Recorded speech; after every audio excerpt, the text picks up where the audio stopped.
Thank you. Yeah, so suppose somebody is new here, I just want to tell that Mr. Murali is seasoned oil field professional with 33 years of rich experience in oil and gas industries, and he's a science talent scholar, and he holds MSc honors. It is prestigious degree actually, in chemistry and biological sciences, and that is also from BITS Pilani. And I am impressed that he has done MBA also in operation and research. And yeah, he is also Oracle certified database manager. My goodness, his degrees are overflowing from my head, Bhavri. and Six Sigma black belt, and PMP certified professional. So we are lucky that we are in his company, and he is giving such a wonderful information on philosophy. So I do not want to miss any of the sessions. So let the people join, but you can start now, and let us have very good information. Thank you. That's right, I believe so. Thank you, Goswami. I'm in full agreement with you, Mr. Goswami. Yeah, definitely he's a deserving candidate, for everything. That's right. Thank you. That to science side, he is talking about the philosophy. Yes. That is in a such a great way. It is really appreciable. Thank you. Just it was purely my passion. As I had mentioned, philosophy and emotional intelligence are my bailiwick. So bailiwick is my field of interest, and just going on like that. I think we'll start. Yes. Please. Yeah. I'm just sharing the screen. Is my screen visible? Yeah. Yes, fine. Yes. Okay. Clear. Yes.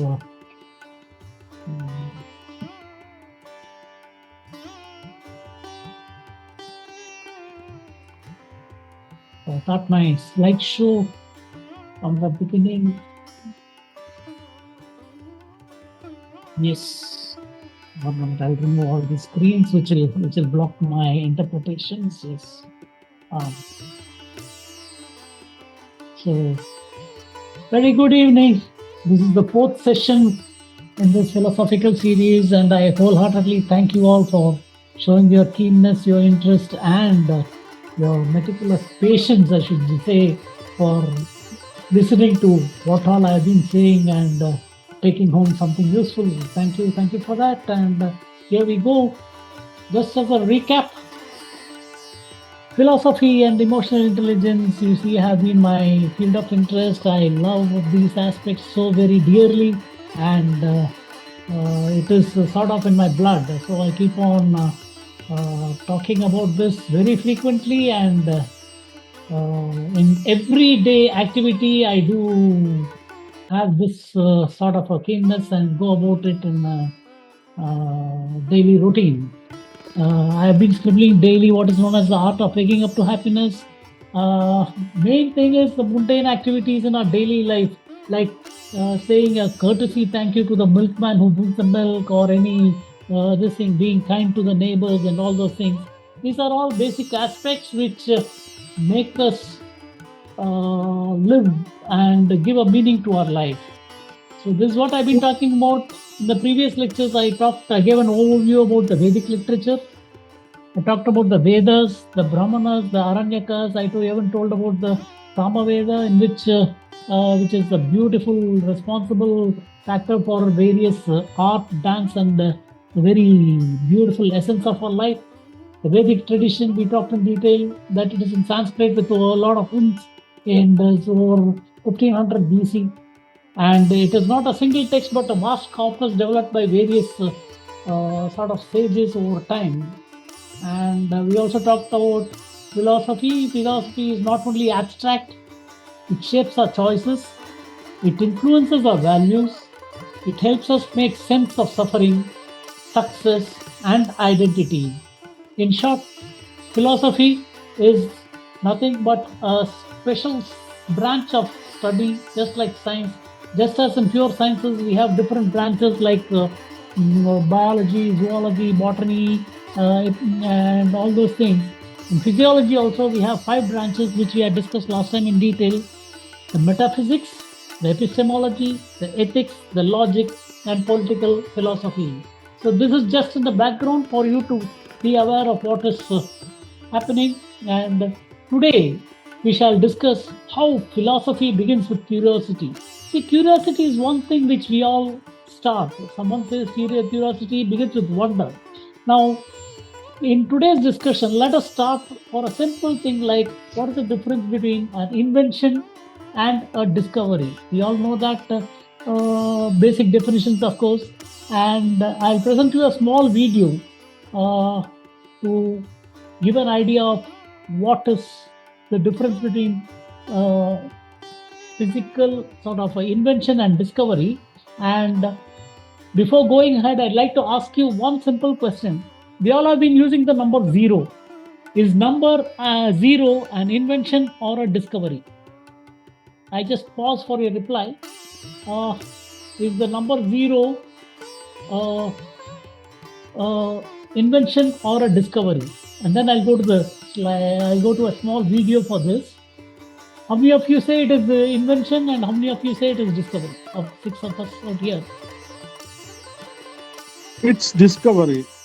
Okay. Anyone else? Dr. Palin? Goswami, your views? Yes, I'm here, sir. I'm still confused whether it's invention or discovery. Okay. I'll just open up the video so that you all can get a clear understanding. I'll go to the video in the next slide. Just a moment. I'll see like this. Discovery is one, it is already existent, which you have found. True. Now you listen to this video, you'll get an idea of one. Yeah. It's in Hindi.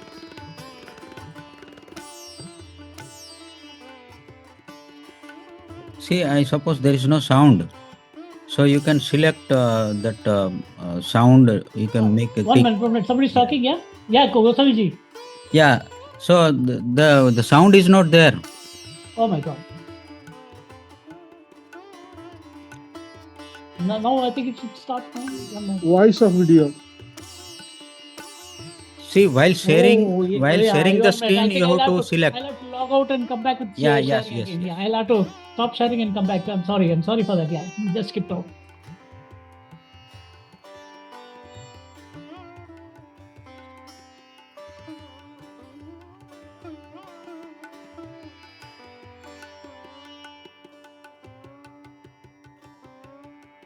Yeah, I'm sorry I skipped out this picking the sharing part.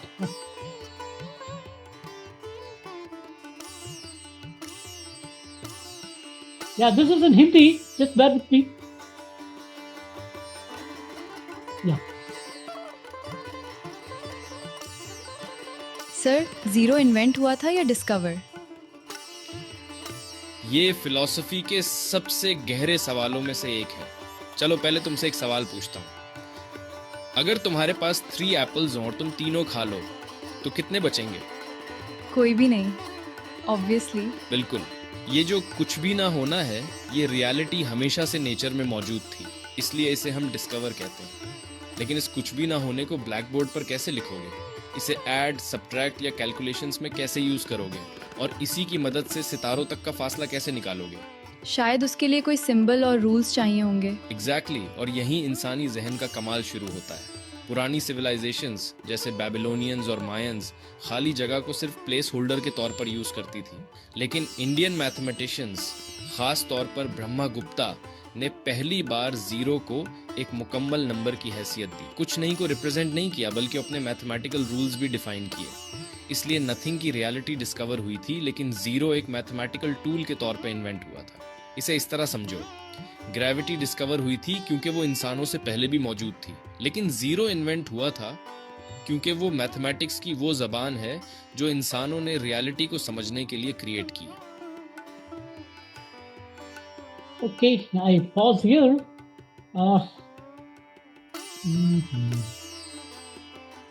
I pause here. Now, let us discuss Now you are able to distinguish the subtle difference between discovery and invention. Hope is it clear? Any clarification? Though it was in Hindi, I'm expecting a feedback from you. Are you able to hear me? Yes, yes. Hello? Yes, sir, You're very but clear. Yes, loud and clear. Okay. Loud and clear, loud and clear. Okay. So now this video has tried to bring out the subtle difference that zero is an invention because it had to be given a place value when it is, we cannot represent nothing as such, and hence given a place value, and hence it has been considered as an invention and not as a discovery. Okay, with this basic idea, see how philosophy comes up with the basic things. That's what is the culmination of the lecture, and we'll just proceed with the next slide. Philosophy, as we see, begins with a question. Someone looks at the world and asks, "What is this? Why is it real?" The other day, I seen a video of a flashlight seen from somewhere at Antarctica, and something below that we even showed something like a pyramid. Was it real? Was a question which I asked. So these things, these sort of WhatsApp images and the informations are being flooded, and we have to be aware to find out whether it is real or not. But it was awe-inspiring, isn't it? Last time's video. So does it mean that it was real? So we have to contemplate on this. We keep on asking questions. That is the idea. Philosophy basically begins with questioning. What does it mean to live well is another question. Are you living well? What does it mean to live well? A poor man also lives well, a rich man also lives well. So what is the comparison? What exactly is the meaning of living well? How do we know what is true? These are basic questions which we arise, and which are all, these questions all arise from the basic human experience of wonder.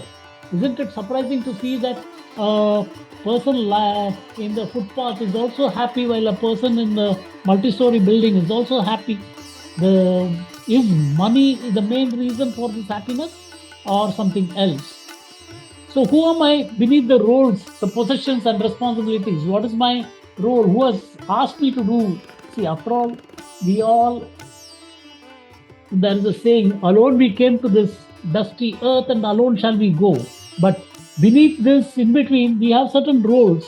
Who gave us these roles?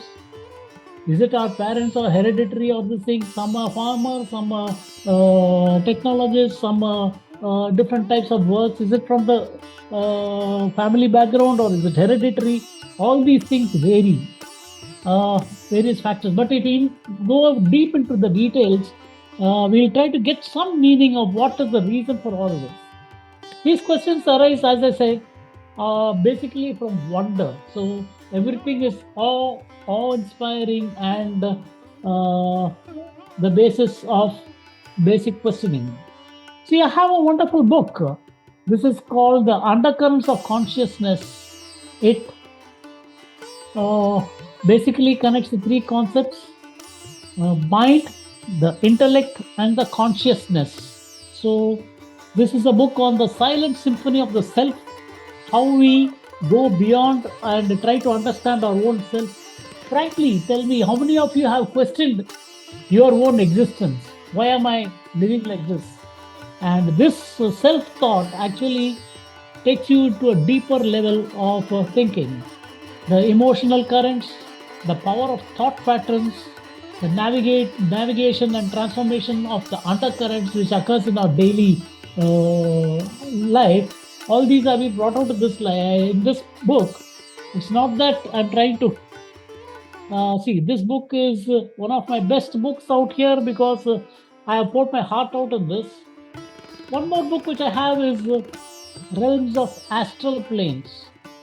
How many of you meditate for some time at least on any particular thing?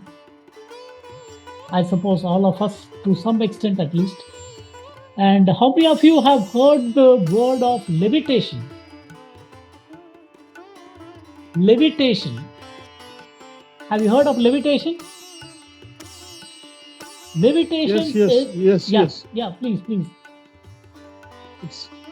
Please, Mr. like Garu. floating against gravity. Yes, exactly. Floating against gravity. And I believe olden days people with deep meditation have achieved this particular trance or a Yes. movement beyond the present existing living, wherein in such deep meditation they forget their own self, they forget about what is happening in and around them for hours together. So this is one such book on such levitation wherein one reaches an astral plane. This is my imaginary book, not that I go into levitation or something like that. This is an imaginary book on reaching an astral plane beyond levitation, wherein there is a civilization in the astral plane. And this fictional sort of, this imaginary sort of non-fictional book talks about the exploration of mystical realms of astral planes, unveiling hidden dimensions. Einstein talked about the fourth dimension of time and space, wherein there's a continuum in the time-space vacuum. So this sort of a thing is in this book. It awakens the consciousness and tries to embrace the cosmic wisdom which is coming right from the heavens. This is, of course, an imaginary fancy book, but this is doing very, very well in US and Germany. And this is one of my favorite books. Why I'm talking about this is we all have seen the film Avatar in 2-3 versions: Avatar, water, fire, and all those things. All these are somewhat related to this floating in a higher level astral plane. So just I thought of bringing you about questioning beyond what we can really imagine. So this is one such aspect which I wanted to bring out. We come back to the curiosity. Curiosity as the first philosophical movement. Curiosity is often described as the desire to know something, as the keenness of knowing something new. For example, when a train leaves, we ask what time is it going to reach, or the specific information. So this becomes a specific fact. Once we know the answer, we are satisfied with that. Whereas a philosophical curiosity works entirely in a different manner. It decides to sort of seek not merely the one answer. It investigates the meaning beyond this particular answer. Like I'll say, what is happiness? We all know happiness is something which gives us some sort of a satisfaction. But is happiness a pleasure? Is happiness an achievement? Is happiness a peace of mind? Can someone be happy while suffering? Is happiness something we feel or something we become? Can a person live well without being happy? All these are questions which crop up, or even many more. I've just given a few examples, which crop up when we say about happiness, when we talk about happiness, isn't it? So we'll just go ahead. There's one more book called The Art of Waking Up to Happiness, which because of happiness, I thought I'll bring out this particular aspect. I spent nearly 4 days in getting this picture. First, I wanted a steaming cup of coffee. Then I wanted only sunrise.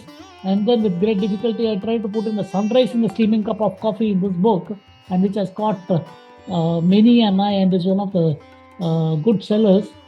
The essence of radiant living, the emotional resilience, and the renewed energy we get. The coffee's steaming vapors which hit the nostrils and gives you a feeling that kindles your energy, and you immediately jump up to get a renewed energy.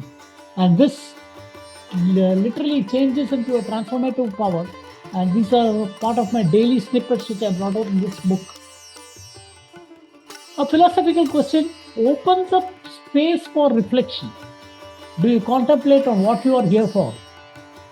Do you contemplate what is going to happen? Of course, you cannot predict, but what is the very nature of our own existence?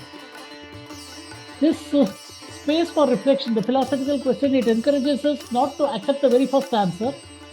And similarly, curiosity, therefore, is not just a hunger for facts, an eagerness for knowledge, an eagerness for all the existing things. It is a willingness to have a relook at what exactly we are looking for. To examine seems obvious whether it is really so, or not, like the video which I showed the other day.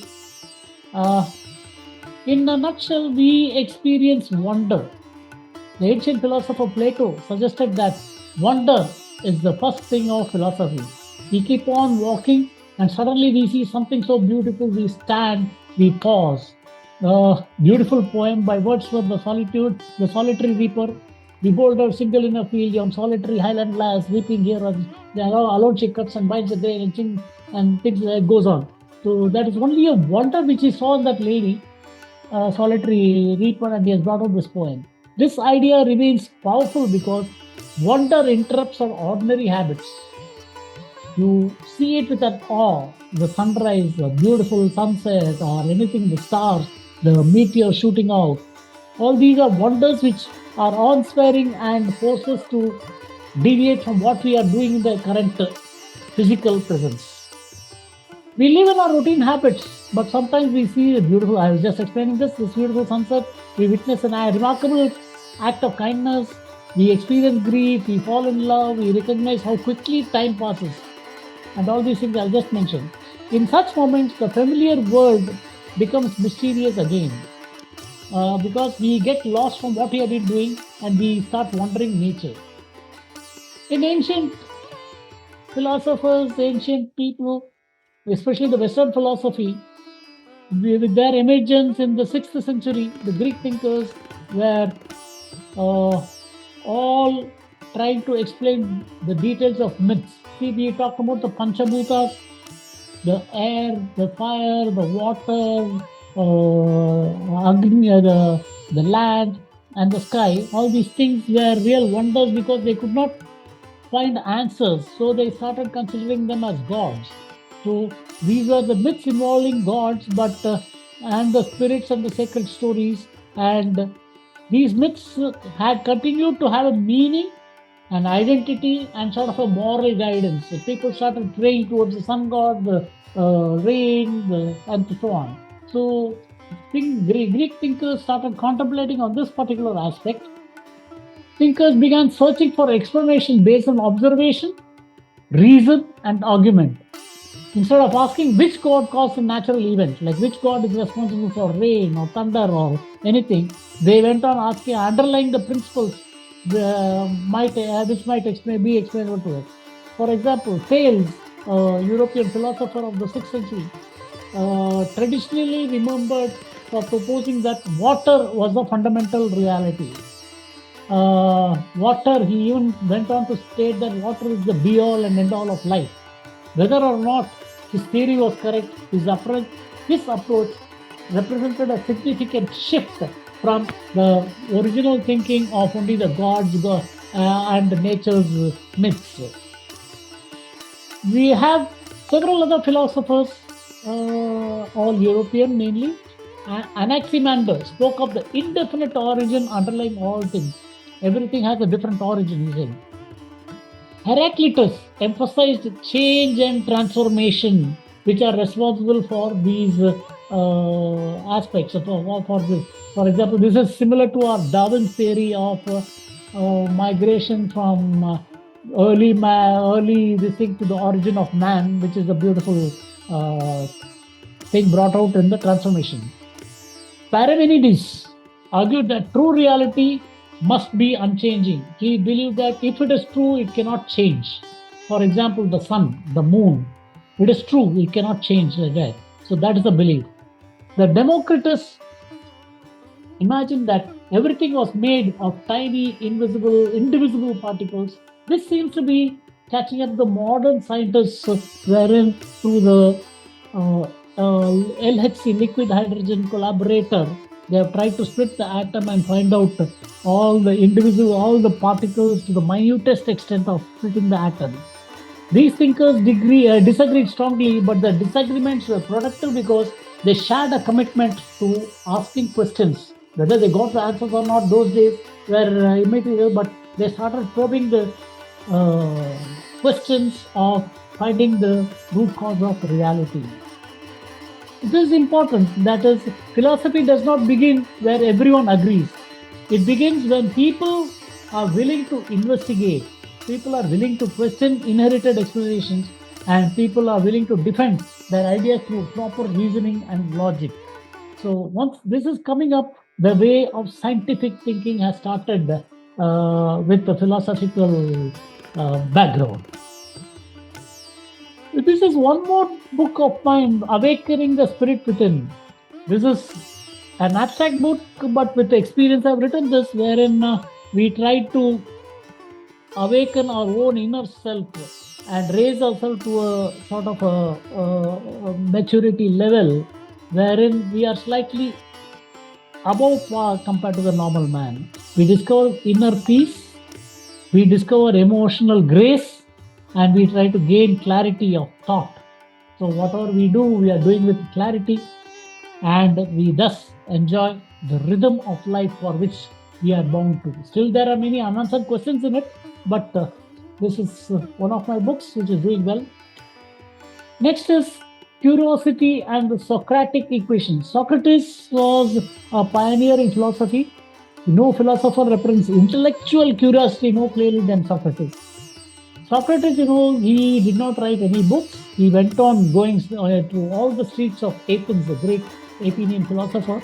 He went on into all the streets, speaking with different walks of life and different people, right from the kings to the poets to the craftsmen. And he asked them varied questions about life, about several things. His interest was not to embarrass people in case they did not know. It was mainly to search whether he can get anything new of it. He was simply not trying to embrace. His deeper purpose was to reveal the limits of unexamined knowledge. One of the most famous ideas associated with Socrates is the claim that the unexamined life is not worth living. If you not examined your own life, it is not worth living. This does not mean that people without academic education have worthless life. It means that a meaningful human life requires a self-reflection or retrospection. Socrates also emphasized intellectual humility. He says that recognizing that we may not know something or is not a failure, it is the beginning of learning. Once we know a particular thing is a failure or it's not a failure, that is the first step for our learning. And learning is and going gradually is a step for success. Curiosity requires this humility. If you believe we already possess every important answer, like these days we have Google, Mr. Google to answer everything. There was one old saying, a joke in our earlier days. This guy is newly married, and he threw away his Encyclopedia Britannica. The reason he is married and his wife knows everything. That is the thing. So, but if you can say, I may be mistaken, then genuine inquiry becomes possible. So this is just a thing apart. Curiosity versus mere information. We are in this age of advanced technology, advanced information. Information is available in a jiffy.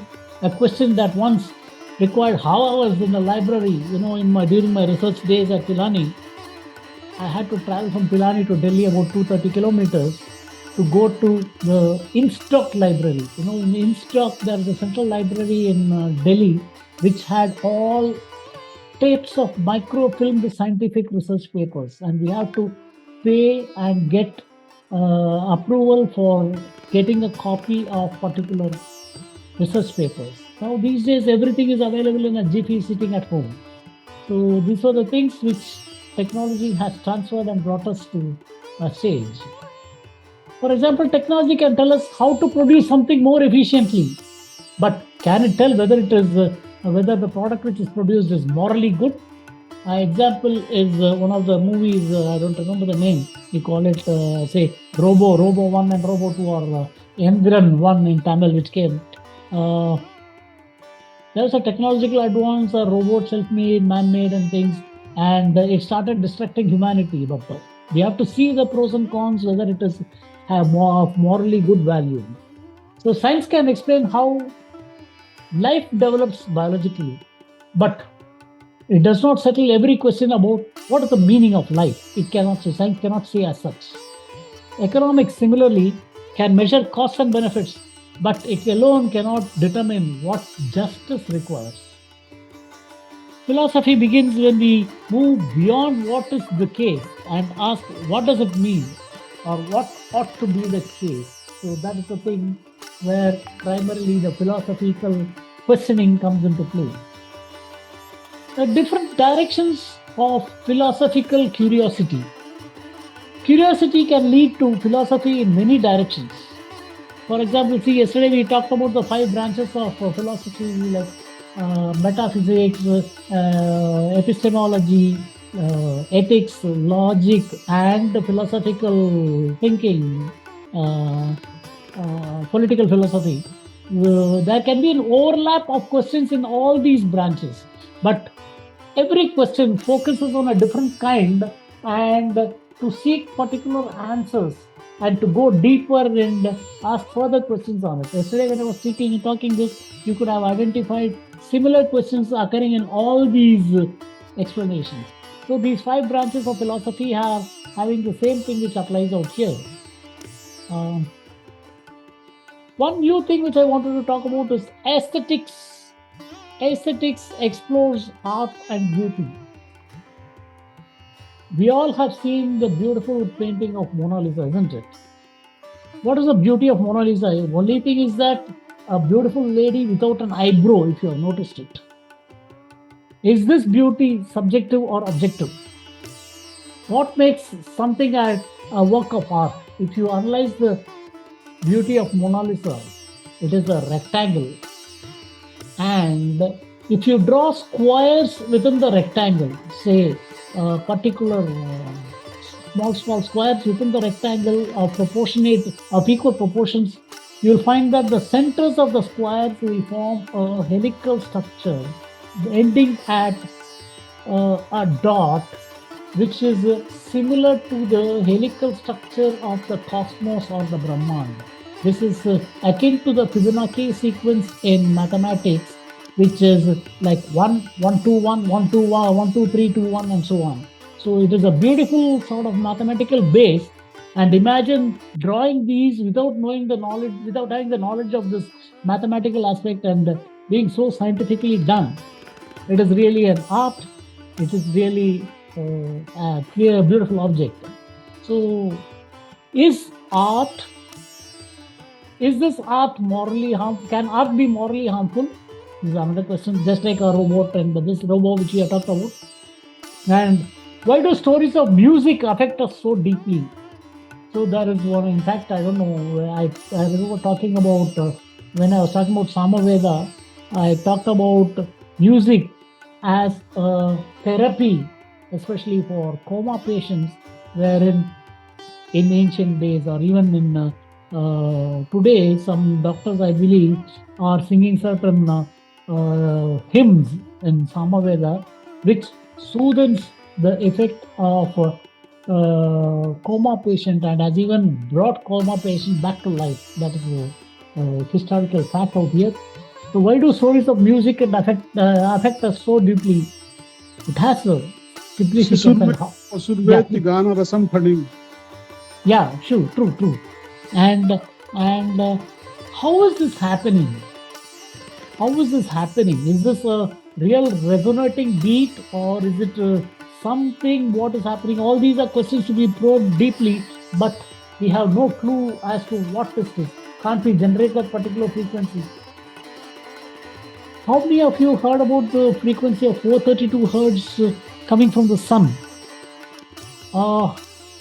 I don't know how to explain that, because there is a particular 432 hertz frequency which is supposed to be so this thing we governments have stopped using all sort of units having this particular frequency of 432 hertz. Why? I still do not know an answer, but there's a scientific fact on it that it is in sync with the rotation of the Earth in its axis. When it is rotating, it is giving this particular sound frequency, I believe, and this 432 hertz or kilohertz, that particular frequency is having a deep impact on sound on all of us. So this is one more aspect. Again, curiosity begins with an inquiry. We encounter a painting, a poem, a song, a performance, and ask why it moves us. It's all very intriguing if we go into the details. Like Sonal Man sings the Bharatanatyam dance, or for that thing, you are so spellbound that the movement are so symmetric. You can see a real sort of eagle flying or a snake coming and catching the eagle in a dance. And it's so really mesmerizing to see. And how does it move us to such an extent? All these are real things which we have to only admire and keep on questioning. Curiosity in our daily life. Some people imagine philosophy as detached from ordinary life. Is philosophy a detached one? The moment I say philosophy, I feel it is only restricted to a library book or oldies who carry their sort of lenses and keep on thinking deeply. In reality, philosophical questions appear everywhere and in our daily lives. Say, consider, for example, a friendship. What makes someone a true friend?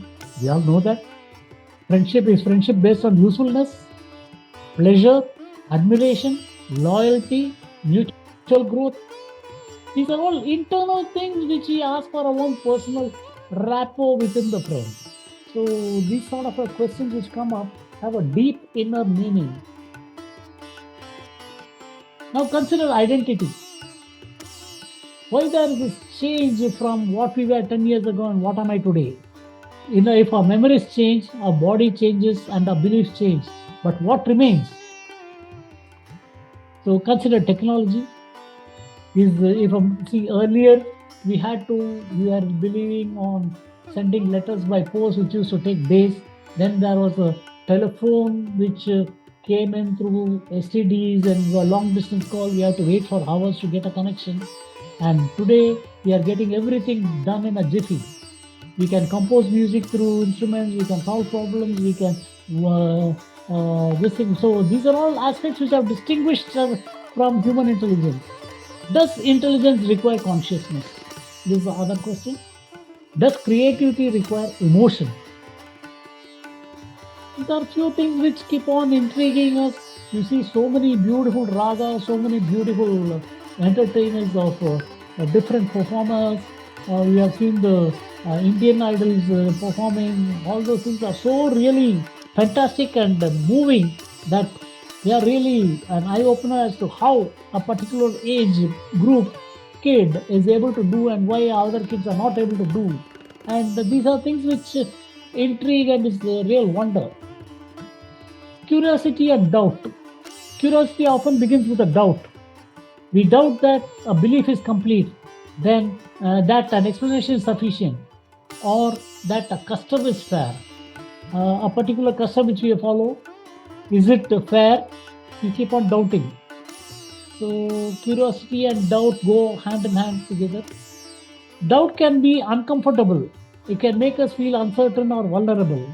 For this reason, people often prefer certainty, even false certainty, to open an inquiry.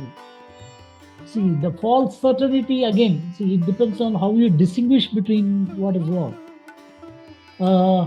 Philosophical doubt can be constructive. It can protect us from prejudice. It can protect us from manipulation. It can protect us from dogmatism. I'll come to what is dogmatism next week. Philosophy balances openness and critical thinking so that we have a clarity in what we are going to say, what we are going to visualize, and how are we going to guide our own lives. But we should also be willing to question, we should also be willing to follow evidence and reason wherever they lead. That's the crux. So curiosity and dialogue. This is one aspect where philosophy grows through dialogue. A person may begin with a private question, but understanding deepens when ideas are discussed with others. Dialogue is more than exchanging opinions. An opinion says, this is what I think. 1 minute, please.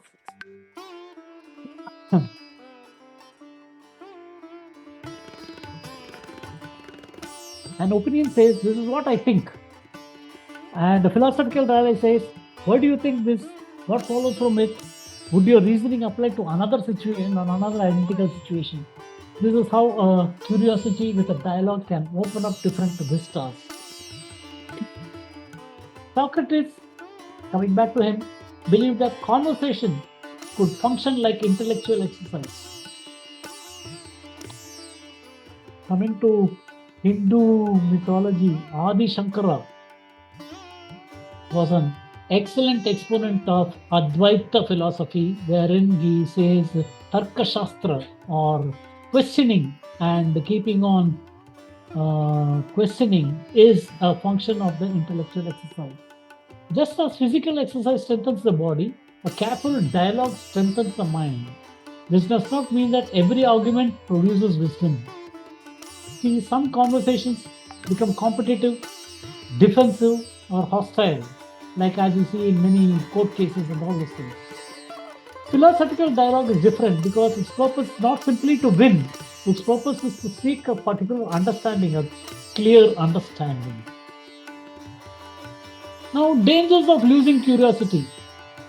If philosophy begins with philosophy, then intellectual stagnation begins when curiosity disappears. Now, what are the reasons for this curiosity to disappear? We stop thinking, there is a retardation, there is a laziness, there is a sort of a lethargy within us. These are factors which make us lose the curiosity. The reasons are like habits, the fear, or the distraction. Distraction these days with so many media forces us to lose the art of questioning. Curiosity and meaning. Meaning. One of the deepest philosophical questions is, what is the meaning of life? Whether life has a meaning. Does it? Different traditions, you see, they answer differently. Some argue that meaning of life is discovered through religion. Some say it is through cosmic purpose, which is sort of a God-given thing wherein we are supposed to live like this. Some say it is a moral order. But others argue that meaning of life is created through relationships, commitments, creativity, and responsibility. This is how the various philosophical thinking has brought in and is driving home the very purpose of whether life has a meaning. Now, existentialist philosophers such as Jean-Paul Sartre, French philosopher, and Simone de Beauvoir emphasize that human freedom and responsibility is the basic reason for living. They argued that we cannot simply wait for meaning to be handed over to us. We must take responsibility for the lives we create. It is going to be man-made. That is what these philosophers insisted. Am I with you, or am I going a bit haywire over the track or over the head? I just pause for your reply. Is it followable, or is it slightly deeper? I'm just arguing about the curiosity and the philosophy of questions and how various things came up by just questioning over the ages. Next slide is other thinkers such as Viktor Frankl emphasize that meaning of life can be found even through love, through purpose, and the attitude we choose towards unavoidable circumstances. The point is not one answer settles the question for everyone. The point is that curiosity brings us into contact with the very question itself. So I think this makes it clear that the importance of questioning because of our curiosity keeps on intriguing more and more deeper into the fundamental aspects. The philosophical curiosity and education. Education is often treated as a transfer of knowledge from teacher to the student. But at its best, education awakens curiosity. Why this? Why that? I was surprised when my 4-year-old grandson, when he was young, I told him about the rainbow. He was awestruck by the rainbow.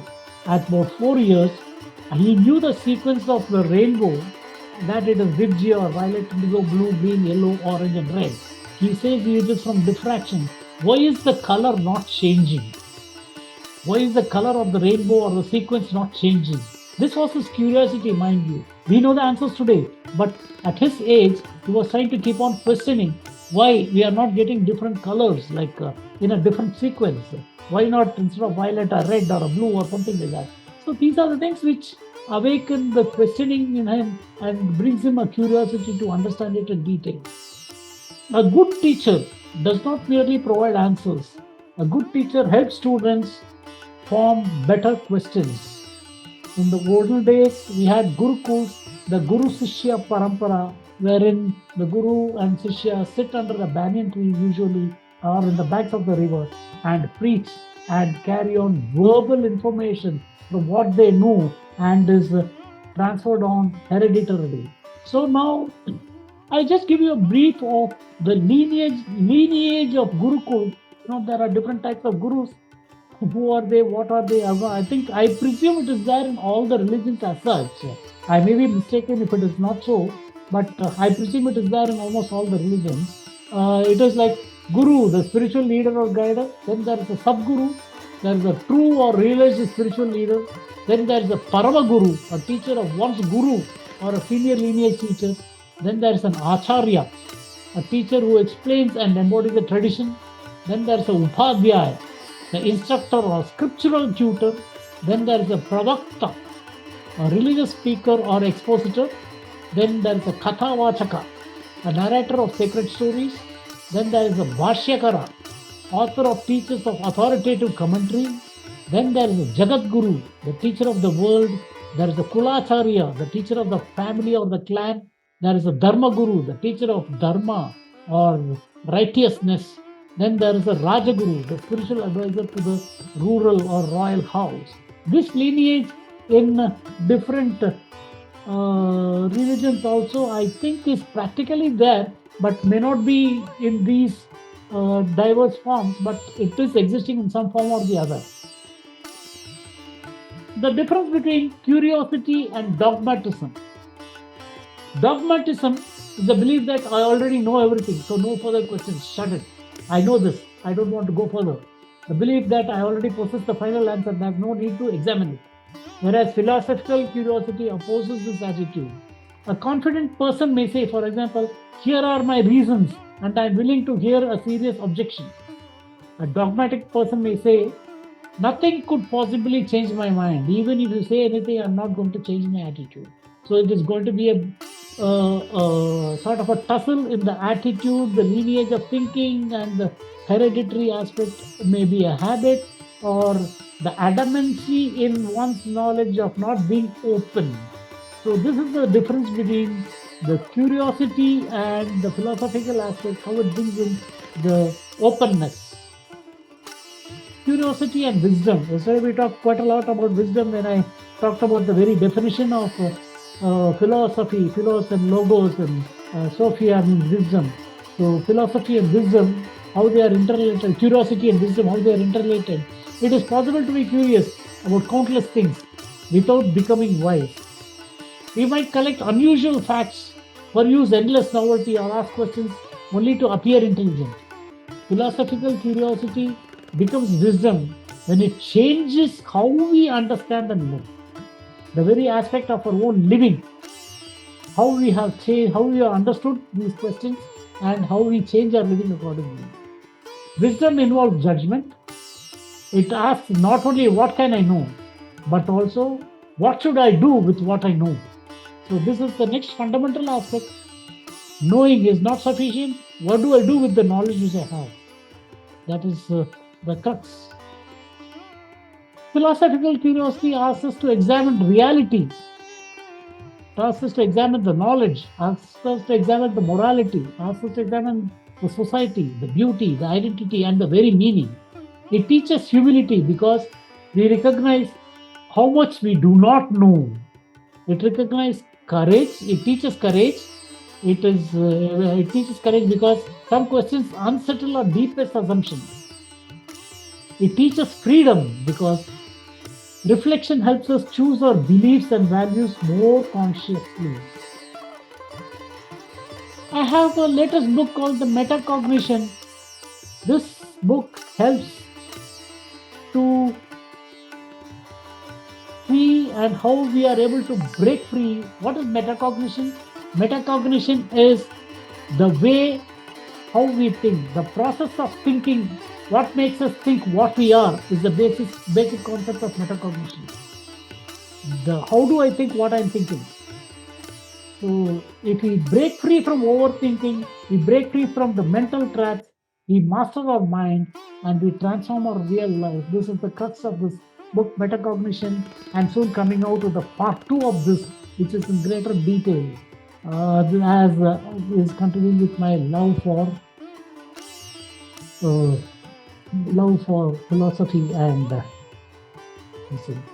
perhaps philosophy begins with a question as simple as why, and perhaps it continues with the willingness to keep asking.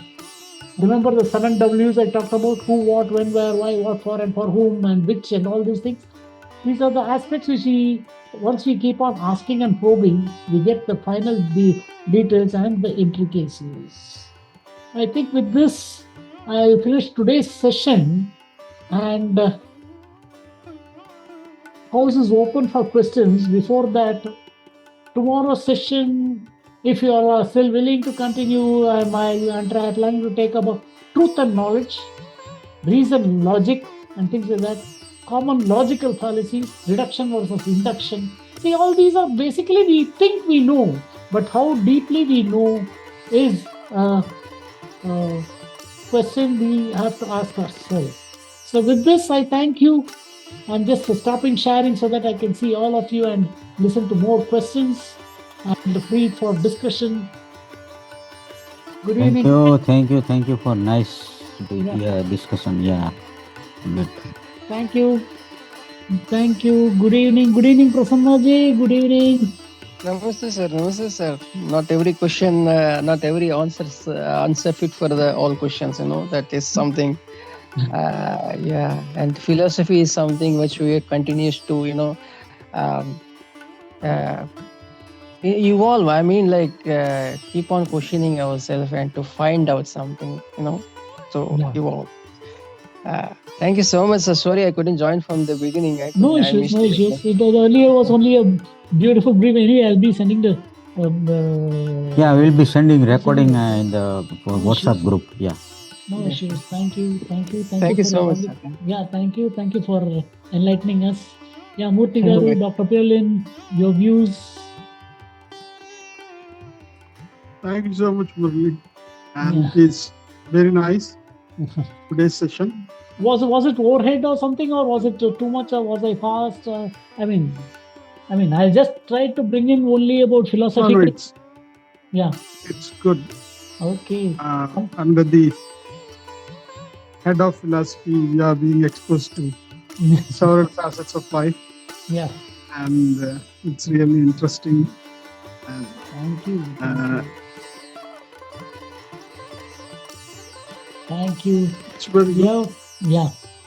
Thank you. We have with us Mr. Ramakrishna, my colleague from ONGC.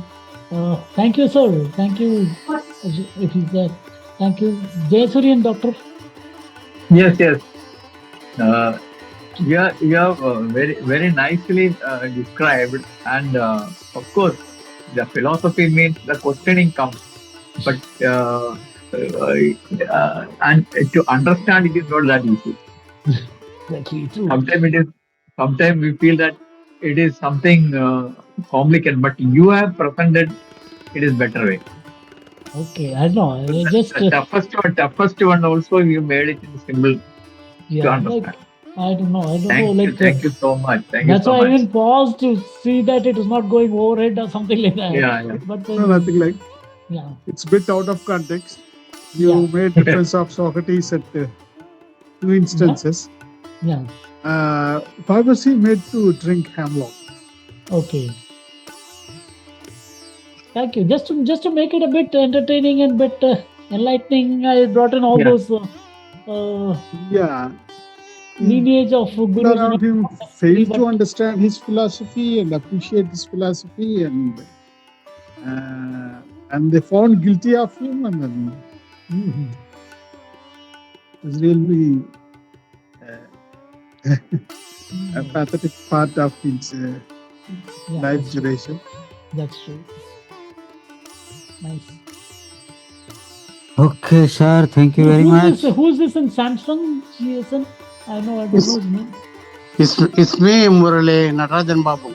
Oh, Babu. Okay, Sorry. okay, Babu. Okay, Sorry, Babu. I joined No late. problem. I went out. No So problem. anyway, No problem. I was so curious to join the meeting, so I came and joined around 8:40. Sorry, I'll catch it up with your video. Thank you, Babu. Thank you, Babu. Thank you. Thank Yeah, you. yeah. Thank you. Yeah, after I think seeing I'll write my name yeah. so that my name will be visible. Yeah, in the Yes. same WhatsApp group, we will be sending the video also. Yeah, Yeah, sure. yeah. Yeah. Okay. Okay. Thank you very much. Okay, Today, thank you. today was short. I tried to make it to 45 minutes. That's why. Yes. Because I was planning for actually Google Meet, but then in Google Meet we had restrictions. In the restrictions in the form of I could not sort of Yeah, have recording also. recording, and I could not even have a co-host who can control and this thing. So these were the two aspects which are missing in Google Meet. So I thought I'll come back to switch over to this Zoom Meet itself. So if things permit, then next week we shall meet. Hopefully next Wednesday. Yes, definitely, yes. Okay. Okay, thank you. Thank Thank you. you. Thank you. Good. Thank you. Thank you. Good night to all. Good night to all. Thank you. Thank you. Thank you so much, sir. See you. Thank you. Thank you, Krishna. Thank you.